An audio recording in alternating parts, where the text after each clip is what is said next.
professional advice with a personal touch, consult FL Fuller Landau, Chartered Professional Accountants and Business Advisors. Click on flmontreal.com. Good evening. Welcome to today's Entrepreneur, presented by FL Fuller Landau, a program about the entrepreneurial spirit that drives Quebec business. My name is Dan Delmar, along with FL's Josh Miller. Good evening, Josh. Hello, Dan. And this evening, we'll be talking about the trucking business to Aldo Decarolis of Vitesse Transport.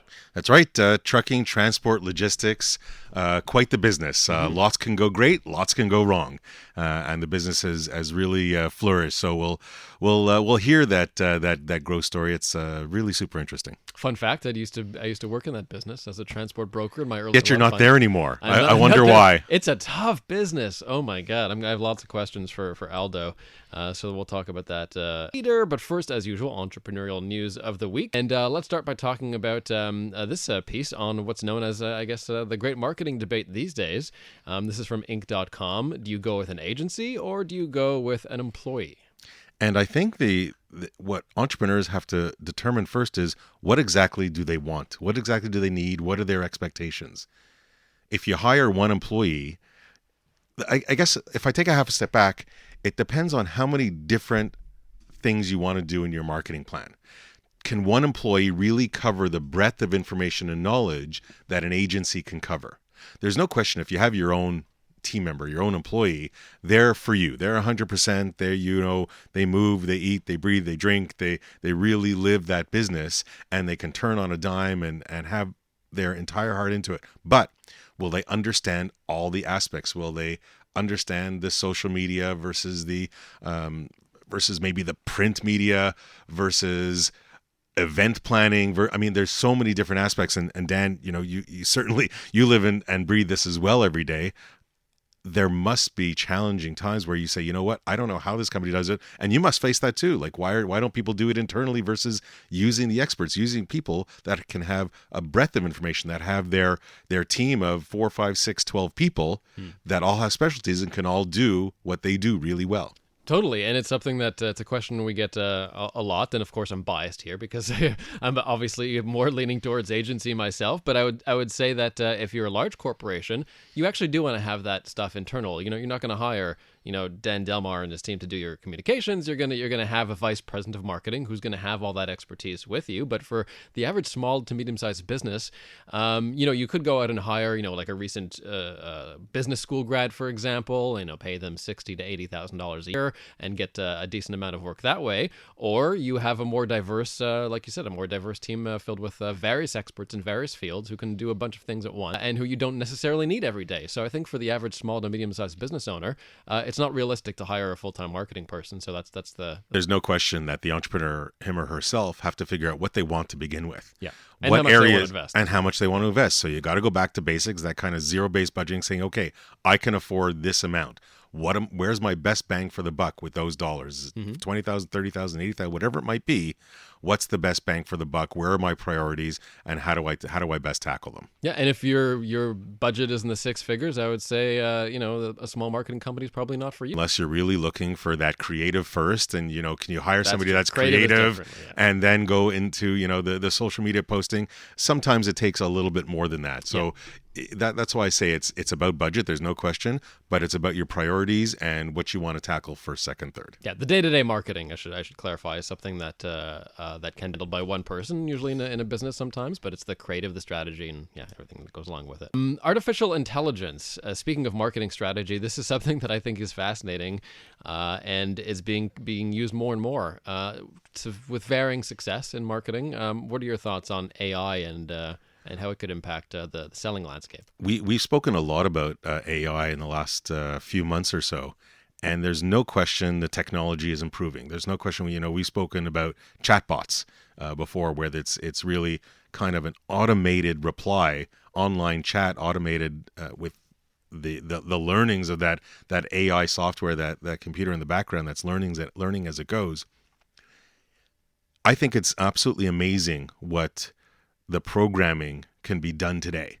You can teach computers, and they can continue learning afterwards, what to respond, what to look out for. Your social media posts, if you give certain categories and keywords, it can look out for it, and it can you outline whatever parameters you want, and it will continue to do that, and then it will learn from there. The more you either like it or feed it or what have you, and I think we said AI, artificial intelligence, unlike the Industrial Revolution, is going to not replace low-level jobs. It's going to start replacing high-level jobs. The thinkers, the doers. It will replace some low-level stuff too. There's no question about it. With the chatbots and the replies, you'll hire less from the India perspective. The outsourcing. But artificial intelligence, there is some absolutely amazing things that can be done that people don't even realize what AI can actually do. So from a marketing aspect, if we're looking at that, some of the items you were talking about before, Dan, the kind of day-to-day tasks, those might actually be okay for marketing for artificial intelligence. Maybe not the big creative scope and all that, but certainly the day-to-day, maybe some posting, maybe some scheduling or event planning and reaching out to customers. I think there's a lot of things that can actually be done by the AI software. From what I've seen, there was one big PR company in Montreal that announced recently they were fascinated to learn about it. A lot of it is done in social media, like replying, for example, to inquiries and stuff like that. Print and normal, I think, and not. I wonder how it's going to be applied to the creative fields. I mean, what guys like me are going to be out of work in 10 years because of robots? I think it'll be a little bit more difficult to apply to creative fields, but not out of the realm of possibility. I think that's just a matter of time, because creative is just taking all your learnings from, okay, maybe more than this, and I'm not necessarily a creative person, but certainly it is your vast amount of experience over the years and applying that to create something new. I don't see why computers eventually can't do that too. And also on AI in Financial Post, this is an interesting headline. Even small businesses are getting a boost with. I think, again, it's amazing what you might find out there in artificial intelligence. And the article cites, gives a couple of examples of some AI software that's working. One of them I found absolutely super fascinating, and it's an AI software called Beagle. And what does Beagle do, you say? Great question, Dan. Beagle essentially reads, reviews contracts. It can go through your contract with whatever set of parameters and figure out, does it include all the aspects that you would normally have, whether it's a customer contract or what have you, payment terms, out clauses, contingencies and all the like. And this is a set of parameters that have been fed into a computer at this artificial intelligence software, and is able to analyze contracts in seconds. Forget the hours and possibly days it might take an attorney to walk through and go back and forth and understand it. This is something that I just found fascinating. Now, I have to, of course, see it to believe it, but there's no question about it that AI software is leaps and bounds ahead. And what small businesses can understand is that they're probably, a lot of them, working on a SaaS model, software as a service, and for a low monthly fee can probably have access to some of this artificial intelligence to help their small business. Finally, also from Financial Post, this is something we did early on, found it rewarding and great networking too. On the road workplace rental options, lots of interesting people in that field. I mean, here in Montreal, there's Breather, there's WeWork, there's a whole bunch of places where you can rent offices, some app-based. Great for startups. It is. I mean, there's probably a good 70 co-work sharing spaces. I was at Le Salon 1861 the other day. I mean, it's and they all are kind of specializing in their own area. But the point of the article was that for entrepreneurs traveling the world or in various cities, space is expensive, and mobility is happening everywhere. As long as you're part of a network, and WeWork and Breather is maybe a better example because they're worldwide, or they're located in many cities. So if you're part of one network, and even Breather, you don't have to even be part of it. You can just kind of go in and pay by the hour.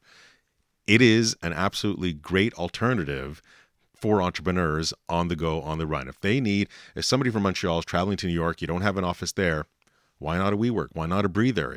Why not? It's a very nicely set up room, and people are just getting used to it. I think it's a great alternative, and it's only the beginning. Coming up, we'll talk about the transport business with Aldo Decarolis from Vitesse Transport. That is on the way.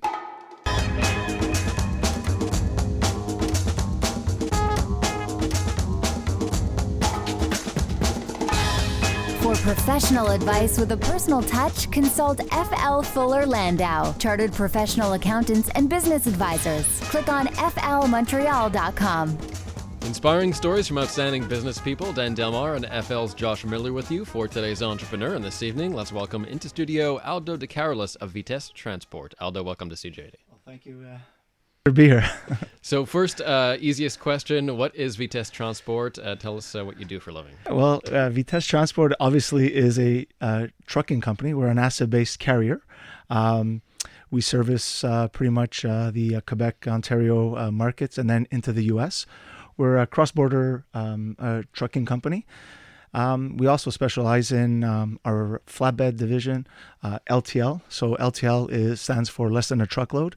And of course, the standard truckload business that we haul for different types of clients that we have into the U.S., in and out of the U.S., and also into Mexico. So we've diversified our business. Not only are we a trucking company as well, we're also a warehousing company. We offer warehousing services. We have over 300,000 square feet of warehousing capabilities for our clients. So also pick and pack? Pick and pack, yeah. We prepare orders for certain clients. We store long-term, short-term for them. And then certainly the pick and pack, like you mentioned, Josh, we prepare orders as they come in through our system. So. Refrigerated items too, refrigerated trucks. Yeah, definitely. We're a heavy transporter into that as well, especially when we make our way out to California. Obviously, the fruits and vegetables that we eat on a daily basis gets transported on a truck, and we're part of that whole cycle. So now, when did Vitesse start? Like, how long ago was that? Yeah, so I started in 2000. That's when I incorporated the company, and had this vision to start and be my own business owner. Trucking what were you doing before that? Well, I was a sales rep for a trucking company, so that's how I gained my experience. And then after that, I moved on to a third party broker. In that, so I gained both trucking asset side business and experience, and also on the brokerage side. So today, not only are we an asset based carrier with the trailers and the trucks that I mentioned, but we also have a third party division that complements our trucking division. So we try to provide solutions to our clients. Not only do we have trucks, but if our trucks are full or booked up with existing freight, then we'll reach out to our partners that we've established over the years. I've been doing this for I'm going on my 25th year, so I've established some good partnerships with other carriers as well. Did you have kind of an aha moment? You were working for somebody else as an employee, and you said, you know what, I gotta do it on my own. I can't work for anybody anymore, or I think I can do it better, or you had different ideas. Was there kind of an aha moment that said, I just got to do it? Yeah, I mean, certainly getting involved in this business as competitive as it is, there was a moment where it... A moment of insanity, right? When you wanted to do your own? Pretty much insanity. It's like, what are you trying to do? And so it was back in the day, like in the early 90s when I first got into this. I always had this vision to start my own business. Transport was something that I really enjoyed doing. I take great satisfaction in knowing that we can transport goods that end up in people's household and transport that thousands of miles away and be part of that. When you first started Vitesse, did you start with a truck, or was it more logistics, or did you actually start with the assets? So that's a good question. I was zero assets. In fact, to this day, I have no idea how to drive a truck or how to operate a truck. Well, it's a good thing it's on video. We were going to film this, with him driving. I don't know how that would have gone. No, it wouldn't be good, actually. And so I started as a pretty much a broker. And from there, by natural default, things started to happen. Our clients demanded that we get into the trucking side of the business. And so I just, we took a leap of faith, and it's a necessary evil, is what I say. Getting into the trucking business, as you know, it's very expensive, and but basically start off with zero trucks, zero trailers, just 1,000 square feet of office space. So That's then it. the next part of the story is acquiring your first truck or fleet of trucks. And when we come back from the break, we'll continue on that thought. Talking about trucking with Aldo Decarolis of Vitesse Transport this evening on Today's Entrepreneur. For professional advice with a personal touch, consult FL Fuller Landau, Chartered Professional Accountants and Business Advisors. Click on flmontreal.com. This evening, we're chatting with Aldo Decarolis of Vitesse Transport, and started from scratch. And in 2000, Aldo, after you were a transport broker, and I guess you decided you got the entrepreneurial bug. And tell us about the first few purchases, because that's a pretty... Yeah, it is. Seeing that I was a broker at the time, had no idea what I was getting myself into with regards to the costs of a truck and everything that is attached to it. But it's basically what happened one day is I just came into the office and I was talking to my partner, and I said, we need to buy trucks. And I told him, let's figure this all out. And obviously, buying trucks is a big expense. A lot of moving parts attached to a truck rolling on the road. So we ventured out and started leasing a few in the beginning. And one thing led to another. And again, momentum took over. Our clients appreciated what we did. And obviously, the service level speaks for itself. So from there, it was just a natural progression. So the decision to lease was more, it was an easier way to manage cash flow versus a big purchase of a small fleet to begin with. Exactly. Of course, going out and buying X amount of trucks is a huge hit to the cash flow. So there's companies out there that offer this kind of service where you lease for a short period of time, long period of time, and then you pay as you go. Was there a point where leasing got to be too expensive or inefficient from a dollar standpoint? I mean, once you get to so many trucks, it must be more efficient or better from a bottom line standpoint to start buying them. Yeah. So the way it works is, you go out and there's these leasing companies where you lease a truck and then they charge you on a per mile basis.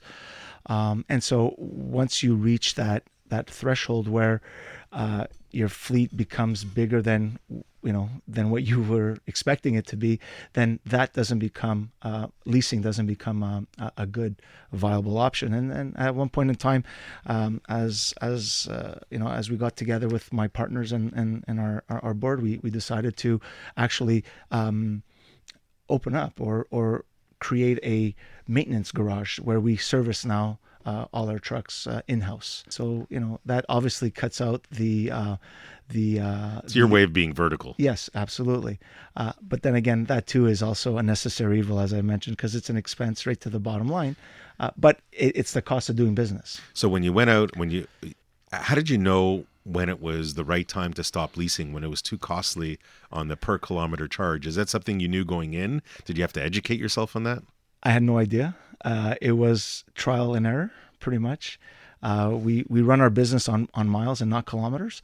And so once we started doing our analysis of our costs versus, the amount of trucks that we had on our fleet, we obviously made a business decision to switch to the leasing option and move on to having our own mechanics in-house, where we have we have very much a greater control on our expenses. But the mechanics in-house, whether you lease or whether you buy, you still have a use for them. Yes, there's no doubt. When you have a lease, it's really not your responsibility. It's the leasing company, whoever that may be. Whereas with our own trucks now, it's our own equipment. There's also a value to that. Once the life of that truck is over, there's still some equity that you can sell it for and recover some of your money. But that's very different between leasing and buying, and there's no doubt there's a finance aspect to it. You got partners, you have a whole team. I know that you use technology to a great degree. So when we come back after the break, we're going to touch on all those things and more. Professional advice with a personal touch, consult FL Fuller Landau, Chartered Professional Accountants and Business Advisors. Click on flmontreal.com. Welcome back to today's Entrepreneur, presented by FL Fuller Landau, a program about the entrepreneurial spirit that drives Quebec business. My name is Dan Delmar, along with FL's Josh Miller, and our guest this evening is Aldo Decarolis of Vitesse Transport. We'll chat with Patrick Sullivan, trustee at FL, in a little bit about protecting those assets, very big assets, Aldo. But let's talk about the business itself and how unpredictable it is. Just going back to my university days when I was a broker for a while, I mean, whether it was gas prices or something crazy happened, it seems like you always had to respond to some kind of fluid situation. How do you project calmness to your customers when prices could vary greatly because of the gas, or anything can happen on the roads? Well, good question. I think that the cost of gas prices, everybody's aware that it's public knowledge, so it's not like something comes out of the blue. We're very fortunate that our clients are extremely understanding to these fluctuations in the marketplace. Obviously, when our trucks are rolling down a highway, there's a lot of unpredictability, such as accidents of that nature that are out of our control. Weather is a major issue as well, and of course, our insurance. To insure our trucks and these things that are traveling all across the country, it's also a major risk to us as well, with the increasing pricing in insurance as well. So all these factors that come into play at times could become very stressful. I do have an amazing team behind me that handles this kind of stuff as well, and so we just manage it through just. So with all the customers, you say you have a great customer base and they're understanding. Mm-hmm. Have you ever said no to a customer? I don't think no exists in my vocabulary, Josh. I mean, especially when it comes to a client request. If we can't do it, we'll figure it out, and of course, ultimately, the client will decide whether they want to look at different options. But no, never. We've done crazy things. And what was the strangest item you had to deliver? Well, listen. I mean, it was a crazy request, but it was, believe it or not, a dead body that needed to be in a reefer. Well, you have refrigerated trucks, yeah. So it needed to. It was a very crazy request, but nonetheless, it has to get done. So now we were talking about at the beginning of the program, we were talking about artificial intelligence. So we're talking about technology. Mm-hmm. Technology must play a huge role in your business, certainly as you have to look at to being the most cost efficient possible, to tracking your trucks on the road. I mean, but I know it's more than just the GPS. Yeah. So talk to us about technology and how that's improved and affected your business. We're heavily invested, and we've leveraged our technology with our trucks. The trucking industry has come a long way with regards to technology. It's believe it or not, more technology driven than anything. We're a firm believer in using technology in our trucks, and like you mentioned, not only to track and trace, but also looking at the cost behind a truck, the miles to the gallon, the MPGs, idle time, things of that nature that we can look at and make analytical decisions as far as whether we're making money or not, looking at technology as well as figuring out a lane, which is if it's profitable or not. If it's a loss leader, well, we'll make a decision based on the client's needs. But sometimes looking at a different lane is not as profitable as others, and the technology will tell us. It'll tell us what the truck is doing at that given time. I guess also with your LTL business, you're less than a truckload. That also must play into it, and certainly in the logistics and the going and delivering and picking up, so your trucks are definitely not everything. Empty. And as I mentioned, technology has changed. It's going to change even more with electronic logbooks, which is, it takes away the guessing work from the driver's standpoint of view. So we're heavily invested into that. 95% of my fleet of trucks is all e-logs. It's also a way of keeping the roads safe out there, because now our drivers are running legally. The technology is telling us exactly what needs to be done. And getting back to your LTL, it also optimizes our routes, and so that we could maximize on our profits, hopefully, with our LTL business. You were talking about, you made reference to your team earlier, and you can't do anything alone. You have to do it with a team. How many employees are you today? So today we're over 200 employees. That's including drivers. So in our office we're about close to. You started off as one employee, or maybe a couple. You're now at a little over 200. Yeah. At what point, oftentimes we ask the question, because when you're a small business, you only have a few employees, you're fairly informal with your team, and there's maybe not as many written policies. As you progress, and certainly at 200, at what stage did you feel you went from informal to more formal processes? And maybe you're still informal for all I know. Well, we're somewhat still informal. I still consider myself somewhat of a mom and pop, obviously from the humble beginnings. I try not to, and I preach this in our office. We never lose who we are and where we come from. But of course, as the company grows, structure, procedures, things of this nature have to come into play. And consistency is really your friend with a lot, especially with a lot of drivers, a lot of people on the road. But we're different in the sense that all our executives and our staff members all have an open door policy. Our drivers are able to talk to every single one of us. I have drivers that text me, and everyone in our office. I try to keep it loose. We try to keep it loose, anyways. And even though it's a very stressful environment, especially in our dispatch area where it's get kind of hectic, but we try to keep it loose. And then your drivers are going to start texting you to take truck driving lessons soon. Now. Well, I challenge them to teach me how to drive a truck, because one day I wouldn't mind doing that. Just let us know when to stay off the road. Yeah. So now we're talking about gaining ideas. As you say, always about the people around you. It's not all about Aldo. There's a lot of people that contribute. You had spoken to me a little off air a little bit about company retreats. Yeah. And how you feel you're getting the most of that. Maybe can you elaborate a little bit? Yeah, absolutely. I mean, we recently started doing these company retreats. I'd say about 3 or 4 years ago.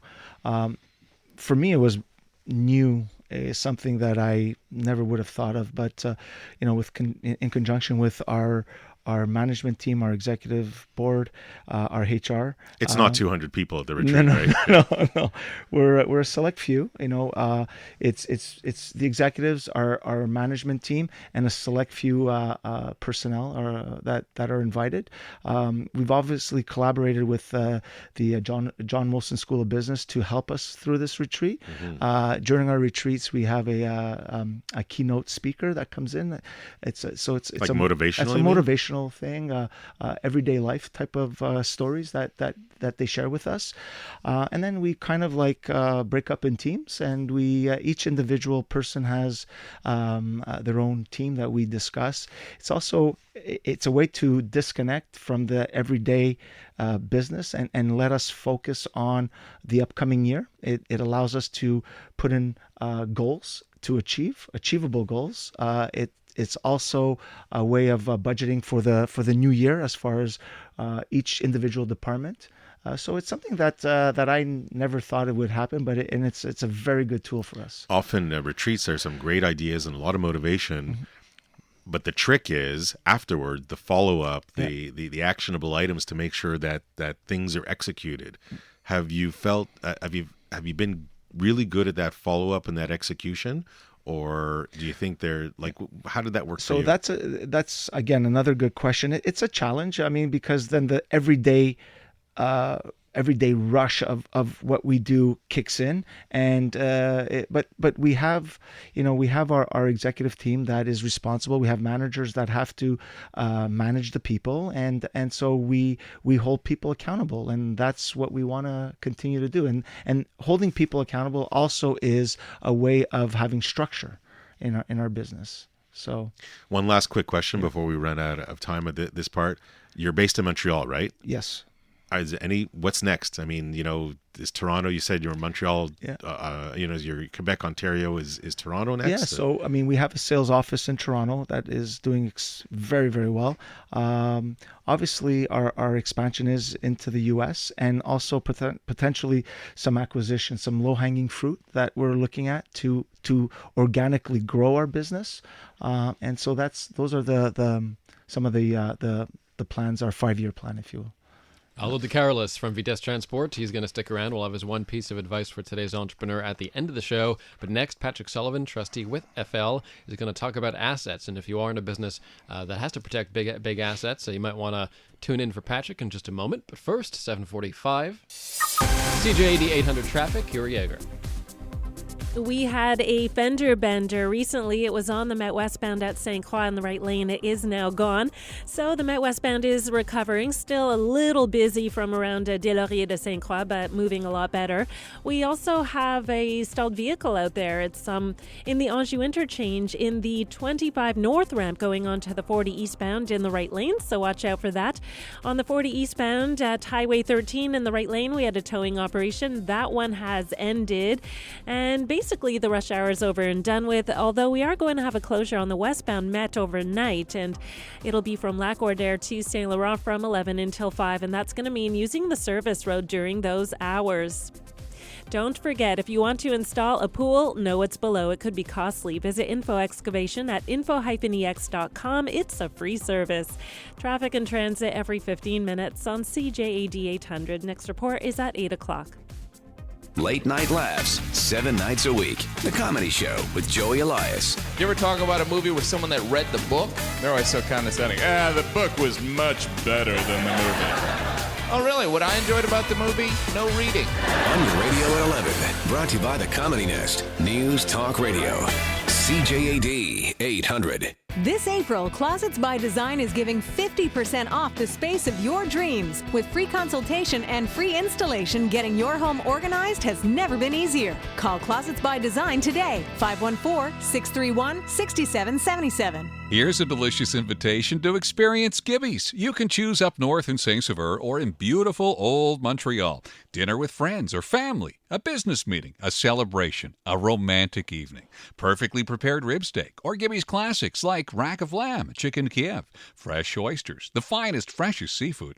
As long as Montrealers can remember, Gibby's has been making dining experiences into memories. Free Valley parking in Old Montreal. Give them a call for reservations. Gibby's, 282-1837. Get rewarded faster at Esso stations, 25% faster. Pay in-store for fuel and something else, or fuel in a car wash. Then swipe your Esso Extra or Aeroplan card and earn 25% more points or miles. Limited time offer. See Esso.ca for conditions and minimum purchase requirements. Okay, now do 30 sit-ups. Can we skip those? My back's been sore lately. Maybe your mattress is out of shape. Go to Dormez-Vu's Sealy High-Tech sale. Sealy Optimum mattresses have Opticore technology providing extra support to the lumbar region. A mattress can do that? Absolutely. Now, let's get her done so you can save huge at the Dormez-Vu Sealy High-Tech sale. Plus, get a Hot Buy Sealy Optimum Queen set for just $639. But it all ends soon. Everyone should sleep well, Dormez-Vu. Andrew Carter here, and I'd love you to join me at a comedy night for the Douglas Foundation, featuring legend Joey Elias with Darren Henwood and Lawrence Korber. May 4th at the Douglas Hall in Verdun. $75 starts at 6. Cocktails, we'll talk mental health, and then the comedy show. You'll get a partial tax receipt and support the Foundation's mission. Laughter is great for mental health. Come and laugh your head off while supporting a great cause. Seats are limited. For more information, douglasfoundation.qc.ca.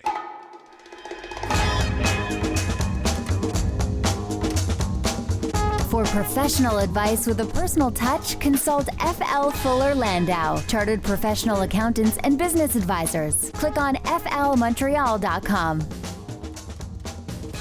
Inspiring stories from outstanding business people. Dan Delmar and FL's Josh Miller with you. Our guest this evening is Aldo Decarolis of Vitesse Transport. We'll have his one piece of advice for today's entrepreneur in a moment, but first we welcome back Patrick Sullivan, trustee at FL, talking about assets in the transport industry. Welcome back, Patrick. Evening, gents. And we've heard the great story, Vitesse Transport, and it's on the way up, but things are going really well. The question is, What happens when it doesn't go so well? What happens when things go sour in the transport business? What have you seen? What's the first 80 things that pop into your head? Well, there's more than 80, but there's the I guess the biggest challenge.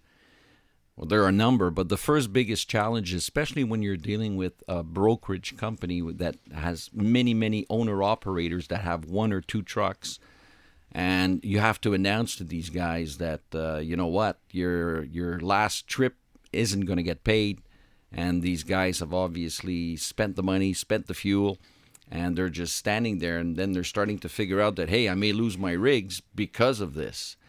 That's challenge number one. Challenge number two comes with challenge number one. A lot of the guys are still hauling product that belongs to somebody, and all of a sudden they say, okay, you know what? I ain't delivering. I'm sitting on it. If you don't pay me, try to locate where the goods are. That's challenge number two.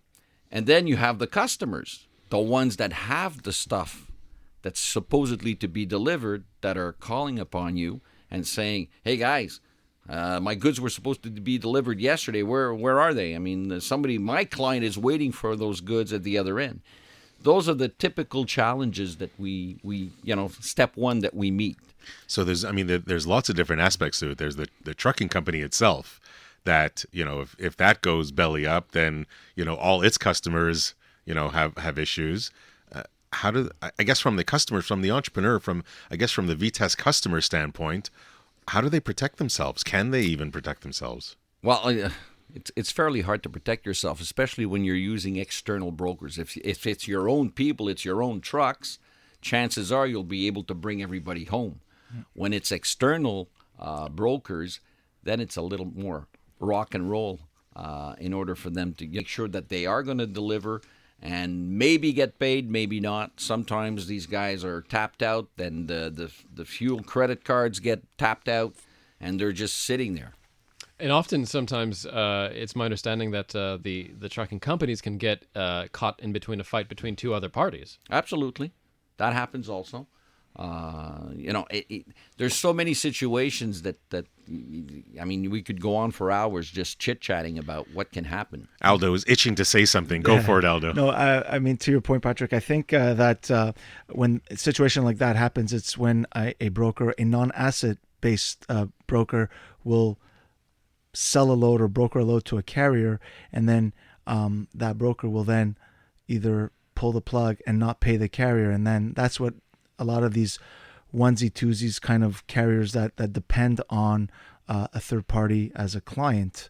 And so I've seen that in the industry. And ultimately the client or the consignee or whoever's on the bill of lading, which is a legal document, is the person who's ultimately responsible to pay. And oftentimes they have to, they pay twice. Mm-hmm. They have to pay the broker, and then the transport guy that really did that really one guy that has a one load. truck, will then go back and then there's double payment. So buyer beware, entrepreneur. You sometimes the old adage, you get what you pay for. Yeah, absolutely. Sometimes you have to worry about that. More on assets plus Aldo's one piece of advice for today's entrepreneur. That's next.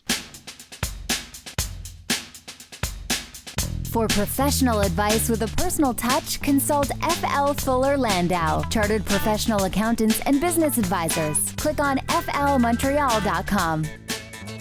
Welcome back. Our guest this evening, Aldo Decarolis, will be along again in just a second with his one piece of advice for today's entrepreneur. But first, Josh chatting with Patrick Sullivan of FL about protecting assets in the transport industry. And, in transports, and your big assets, are very important, the trucks and the loads and all that. But there's also the receivables. There also, you have a bunch of customers that aren't paying you in a day or not always by credit card. So you have that big asset to protect or to handle as well after. Well, a lot of the transport companies try to deal with the true end user. In other words, I have a number of truckloads that we know this customer is going to be coming daily or weekly, and those are sort of guaranteed. The problem arises when you're dealing with 500, 600, 700 different customers or brokers that you're doing work for, and then the surprise may arise where, hey, you're not getting paid. That's the challenge in terms of the receivables. When we put on our liquidator's hat and we try to, collect those receivables, anything and everything can happen. But it's like any other type of business. The minute that there's an insolvency situation, nobody wants to pay. So the load came in late, whatever happened. Whatever penalties they can give you, they'll give you. And especially when you're doing cross-border and you have a number of smaller clients, nobody's going to sue an American company or an American broker for $3,000 and try to fight it in the U.S. And I presume, we were talking a little off air, they also sometimes sell their receivables, they factor their receivables. Yeah. What have you seen that, Aldo, in your business? We've experienced that with smaller trucking companies that our 3PL division sells to, where we actually don't pay that carrier, we pay a factoring company, and so obviously the factoring company is in business to make money, and so they take X amount of percentages off the top, and so we're very fortunate that we have we don't have that issue. So, it's always a question of cash flow. Yeah. I mean, the smaller companies, smaller brokers will try to get their money as fast as they can. Yeah. And what happens to the loads? What happens to the stuff on the trucks? Well, no, because it's a game. Everybody knows the game. You deliver the order, and then by the time the truck gets back, and the time you prepare your invoice and you send it out, then it sits on somebody's desk for 30 days. Well, now that becomes 45 to 50 plus 60 days at one point in time, and that's where cash flow is crucial, and your trucks are turning, and within that 60-day period your truck is done thousands of miles, so and the fuel is paid for, the labor is paid for, the maintenance is paid for. That's why it's so cash flow intensive. Anyhow, there's so much to think about, a lot to worry about. Insurance is your friend. Don't insure yourself. There's no question about that. That can help in certain circumstances. Thank you very much, Patrick. Pleasure. And as we approach the last moment of our show, we'll do as we do each week, turn to our guest, and Aldo. What would be your one piece of advice for today's entrepreneur? I think my one piece of advice would be if you're passionate in what you do, just go for it. At the end of the day, if you're honest and transparent to your clients, that'll come through, and they'll see the honesty and the raw passion that you have, and at the end, they will stay with you through thick. That would be my true one-liner. So. Thanks very much, Aldo. Dan, a couple of takeaways that I get from the show. One is never underestimate the power of technology. It can be expensive to set up, but man, can it really help your business and help your profitability and understand which direction to go. And the other one is, we don't really talk about it a lot in past shows, but company retreats. It's amazing what kind of ideas can flow from the team that's really working for you when you get off site and you challenge them. Aldo Decarolis of Vitesse Transport out there in the trenches. Thanks for joining us. Thank you for having me. It was a great experience. Thank you so much. And thanks to Patrick Sullivan as well with his insight. Josh, we're back in 2 weeks from now talking about plumbing. That's right. In the meantime, everybody file your taxes. Absolutely. Have a good night.